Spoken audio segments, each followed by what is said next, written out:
Political science professor Dr. Jaclyn Kettler has been paying attention to Idaho politics for the past 10 years. It's her specialty, as well as political parties, interest groups, and campaign finance, which is important considering the amount of finances that were funneled into Idaho by interest groups from outside Idaho in this primary election.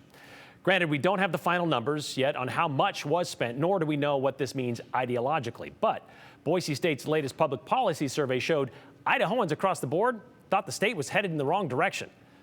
However, based on results from yesterday, the question is, which direction is the wrong direction?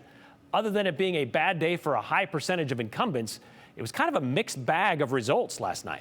Some far-right winners, some more mainstream winners. Both factions can claim some sort of victory. And a lot of those wins seem to follow a lot of the money. So how much of a factor was that spending from, quote, out-of-state sources?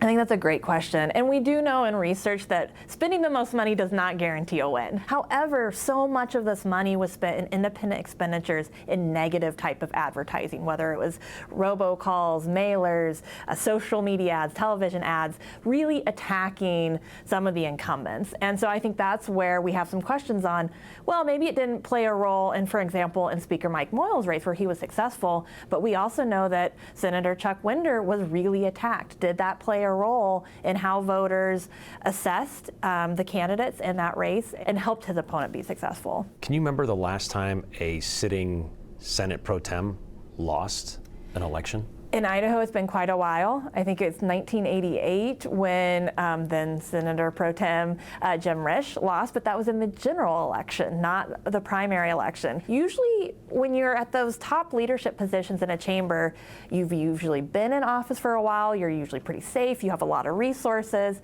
but we also know these divisions within the Republican Party are deep here in Idaho, and Senator Winder's been really in the mix of some of these high-profile issue debates.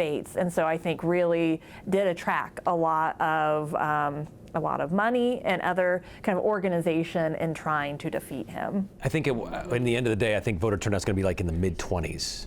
How does that change the outcomes? Well, when you have a lower turnout election, then you tend to get the base that is really motivated and often more ideological that's going to turn out. You know, who's turning out can shape the outcomes of these primary races, especially some of these primary races, it's not a huge number of people, and some of the races were really close. And so who's turning out really matters.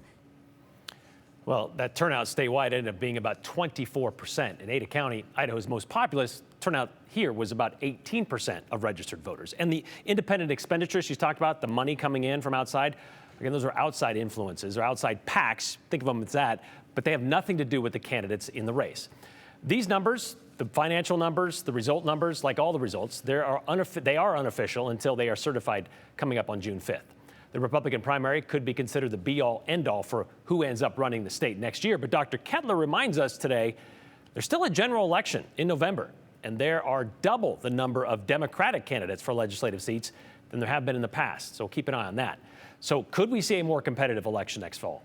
I guess we'll find out.